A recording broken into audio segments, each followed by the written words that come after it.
And now back to your regular programming. If you speak better to yourself. You showed up for probably the dumbest conversation we've ever had on this show. Let's have that smile again. Tell me how that happens. Physically should not happen. Relax. If you say Give me as well. 3 times a day, God will line it up. He's just an absolute hack, and he gets his ass kicked by the teammates every week. It's just terrible. Welcome back to Hack City. DeLeone and Sean Anderson, 2 former college football players from the University of Rhode Island, and we are here to give our preview for the FCS National Championship game that kicks off this Monday. Sean, before we get there, where can our listeners bet on the game? Oh, you would love to be going to Bet Online to bet on this FCS National Championship game. It's the world's most trusted betting platform, your number one source for online betting. If you like the lines in this game, go ahead. Head to Bet Online. Montana State favored by 3, over under set at 55.5. If you like the somehow underdog North Dakota State, you can get them at plus 135. Montana State minus 170 on the money line. As of right now, those are your lines for the FCS National Championship. I'm sure all those drunks on the plane have already set their bets while they're going down to Frisco, a la Dustin Helton and company, with the largest selection of odds on everything from football, NBA, college basketball, NHL, UFC. Head to Bet Online today. Don't forget to use promo code BLEAV, that's BLEAV, for your welcome bonus on your first deposit. Bet Online, the game starts here. All right, Sean, we have reached this point where Montana State, who has had an unbelievable undefeated season, is going to be squaring off with the consistent national champion, North Dakota State, who returns back after a brief stint where they weren't the favorite for this game. It was South Dakota State who was dominating in these circumstances. Let's start with North Dakota State first and talking about how they got to this point. They're on a run throughout these playoffs where they have strung together some really impressive offensive performances. We're used to seeing North Dakota State just win off of the run game, win purely off of playing really stout defense. But this version of the Bison feels different. You've got Cam Miller, who is able to connect with Bryce Lance and make these big splash plays through the air. And he's just such a consistent, high-level decision maker, one of the best completion percentages in college football. He was my pick for the Walter Payton. His impact in this game, I think, is going to be super, super huge, playing behind an offensive line that is anchored by Gray Zabel. Yeah, North Dakota State has faced off against just about all that the FCS has to offer in their playoff run. Abilene Christian, high-flying offense, beat them. Mercer, insane defense, work them over. South Dakota State, one of the best and most well-rounded teams that we've seen, beat them. So now you're just faced with another challenge. I know you feel a bit like Sisyphus here, but you've gone through the ringer. North Dakota State has gone through an absolute gauntlet. We're so far past that loss to South Dakota, which was a crazy loss. Their losses are still tight. They are still such a well-coached team, so well-rounded, passing, rushing, defense. They're so strong. Cam Miller taking immensely big strides this season to have a team where if they don't have a ton of first-round talent, if they don't have absolute weapons on defense and on the outside or even in the backfield that might be looking for the next level, he has elevated them to his level now to keep them in the national championship conversation. He's done an elite job at that, and it has been his team this season opposed to previous years where it felt like he was just the quarterback on a very good team. Now he's the quarterback of a very good team. Cam Miller certainly is going to be a really big catalyst for this. And I'm always locked in every single time he drops back, knowing that his maturation as a player shows up every single time that he's completing a pass. He is attacking an opposing defense.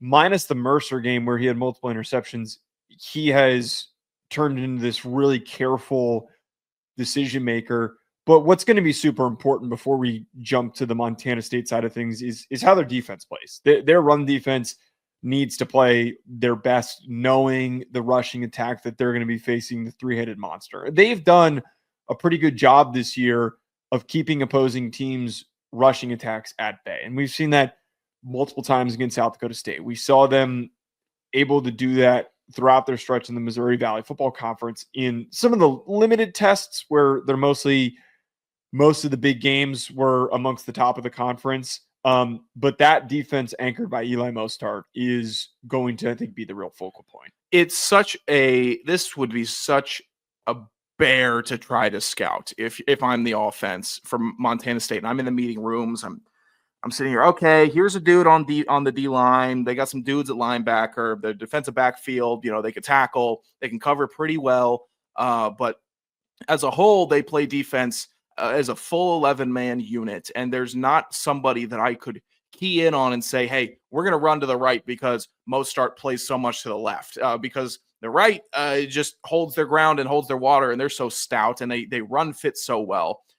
So just trying to figure out how I would pick them apart if I'm Montana State, I wouldn't go that route. I would just go, hey, what can we do best? What are they going to have to adapt and stop? Because trying to game plan for the base North Dakota State defense, it seems impossible because it is an absolute bank vault that you would try to have to crack and break through. Whereas Montana State, hey, we're just going to have to build our own key. We're going to have to find a way to elevate ourselves one more time this year, to elevate and try to get past them. Because if we try to go down the rabbit hole and work this one little niche that we think we can crack them open with, it's not going to happen because they're so well coached. They're so disciplined. I'm sure they have tricks up their sleeve on defense. I'm expecting to see a lot of mixed looks, maybe some differences. But if I'm North Dakota State, I'm playing a lot of base. I am saying at least first half, you're getting the base. And if you can't score a bunch on us, we're staying there because we know we can score and we know we can hold you off just long enough.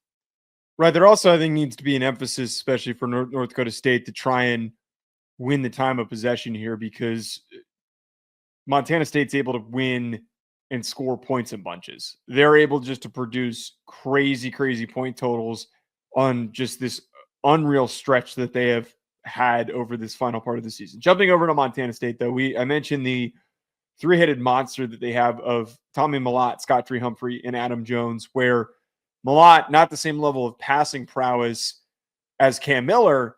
He is an unbelievable runner with two guys that he can turn to produce, where we have discussed, you cut one head off, another one is there. Another one's there to bite you. There is another player maker that they can turn to, get the ball to, and allow them to just go to work, just to dominate. That's what the dangerousness for this Montana State squad that's going to create headaches for North Dakota State is, how do you eliminate the run game? There's always going to be somebody that's trying to find and produce success. I think it'll be impossible for North Dakota State to eliminate the Montana State run game entirely. It'll be even harder if Montana State stays focused and stays balanced on offense. I know it sounds crazy, but they need to pass the ball a little bit in the first half. They do, because Mellott has taken big steps in the passing game this season. And if you can get North Dakota State to have to respect the pass just a hair, just a little bit, then that run game for Montana State takes off like a rocket ship. And it could be Mellott busting 15 yards down the sideline, or Humphrey or Jones maybe scoring a couple touchdowns in the red zone, which we know they can do. Humphrey, insane year, 1.3 thousand yards, 15 touchdowns. Jones, 1.1K, 14 touchdowns. Mellott, I think, has 14 touchdowns on the ground on his own for 43 total on the season. They're so dynamic that if you stay balanced as Montana State, I don't know if North Dakota State can spread along the field, sideline to sideline, to keep up with them. Whereas North Dakota State on the flip side, it's vertical. With their run game, it's vertical, rock fight and churn. Montana State, we'll run it inside, but we know if we get a seam between that tackle and tight end, it could go for 70. It's very unique to watch that rushing attack that you just talked about, because you think, and you see the rushing statistics, you think, oh, they're probably just running a bunch of two tight end sets and then just running it up the middle. No, they're really creative in the deployment of trying to get all three guys open rushing lanes in space. And Mellott is the guy between the tackles, and then finding ways to get it to Scott Humphrey and Adam Jones when they're healthy to find space on the outside and break off those big runs is what makes them so dangerous, is that you have these opportunities to attack teams from multiple lanes with your run game. That's just something that doesn't happen in the sport of football. It feels like conceptually what we're talking about here is a team that has different styles of receivers, that they have different passing concepts, that they set up, the short passing game to open up the long passing game. They're doing that with their rushing attack, which is just bonkers to try to even articulate and to describe.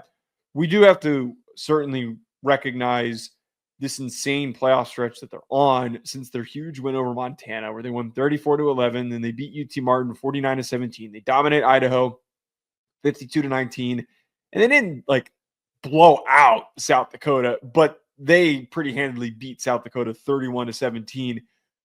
I believe that that confidence is also something here that Montana State is going to be able to ride and to be able to carry them, knowing hey man, we just faced a team that beat North Dakota State. We are also facing all the best teams in our conference. We're facing all the top teams in the FCS, and we're just kicking the shit out of them.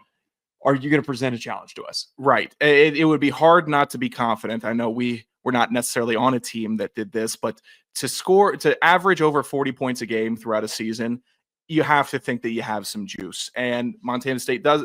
They win so much because they score so much, and their defense is solid. It's not the best defense in the FCS, but they're very, very good, and they need to make Cam Miller one-dimensional in this one. They need to restrict him on the ground, and if he's just passing, he's going to score points. He will score points. It's not going to be a shutout, but if you can limit him on the ground, not let him be a true dual threat, that means staying disciplined in pass rush lanes, making the internal pressure the true factor instead of a defensive end running up by him. Cam Miller, like we've seen him do all year, breaks out of it, can scramble for a first down, find a receiver downfield. You have to contain him to the pocket. Don't let him get extra with his legs, because he can do that. He will do that. That's almost the same for North Dakota State, but Mellott is a completely different player in this aspect, where you're almost just left to his devices. If he's starting off with a run, good luck. If he's passing, good luck. Miller, more traditional quarterback, limit him to one or the other. And I think it would be easier to limit him to just passing if you can stay disciplined on the outside rush lanes. And we obviously know Brody Grieve is an awesome anchor on their defense as well. Their defense has been just suffocating for whoever they've faced. They get after opposing quarterbacks. They stop the run. That is also just kind of the last facet of this is this going to be the most challenging defensive line front seven matchup that Cam Miller has seen this year? Is this something that he will overcome and he will excel, or will it be a lot of pressure on his shoulders that he's going to be seeing every snap? I think South Dakota's defensive line may outclass Montana State's just by a hair. Yeah, but it's a really good defense. And I'm thinking about where Montana State could find the most challenges with North Dakota State, and that's in the red zone, because they're so strong. North Dakota State is at picking up 3 to 4 yards a carry, which will just destroy you in the red zone if they can just convert and convert and convert. But they also have to key in on Bryce Lance big time. You cannot let him get along the sideline, have Cam Miller throw it up, and let him make another ridiculous catch and get another touchdown. He's got 16 on the year. Quick math, that's almost 1.1 per game. So if they can hold them off in the red zone and keep them to field goals, Montana State, I think, edges this victory out when looking at that aspect of it. But if North Dakota State can turn field goals into touchdowns, then we are in for an absolute classic in this national championship game. So it sounds like you have an answer for this question that I'm about to ask, but your lean is Montana State? My lean is Montana State. You have to pick Montana State. I had them number one in the preseason polls back in August. I was called a crazy person. I was called fat and stupid and someone that's never played. Are those things wrong? I've been called names by the FCS contingency. A lot of it fair. Fine. I was the only one, though. So I am going to ride them into the sunset. If you win, great. Man, you better hope they win. Victory lap incoming. Lose, Jamie Williams DMing me. Hey, man, you were really close. You almost had it. And then Rack and all of them are celebrating, and Dustin's calling I want me. everyone to DM Sean the most vile thing that you can think of if Montana State loses. Just the most unhinged, messed up thing that you can think of if Montana State loses this game. That's insane. But what would ruin happen? his day? What would ruin happen? his day? Send him his address. I'll send you our address so that you can send it to him. The super quiet North Dakota State fandom, I'm sure, is excited to let me have it after No compliments through the season when I was ranking them high or I had them at number one. No, hey, great poll, sir. It was more just quiet reception. And then Montana State, I got to lean with them. Their offense is insane. The defense holds up, and their offensive line is stellar. Yeah, I lean Montana State as well, and I think that's my pick for this. I don't think it's like a no-brainer, clear cut, like, oh, Montana State's going to win, they're going to win it handedly. Absolutely not the case. This is going to be a rock fight. This is going to be a fight to the death between both these teams with a lot on the line. But the separation just does come from where I feel like Cam Miller builds a lot of the offensive success for North Dakota State. Having multiple options to turn to for Montana State is going to make them the most dangerous in this game. They both have really good defenses. They both have really good offenses.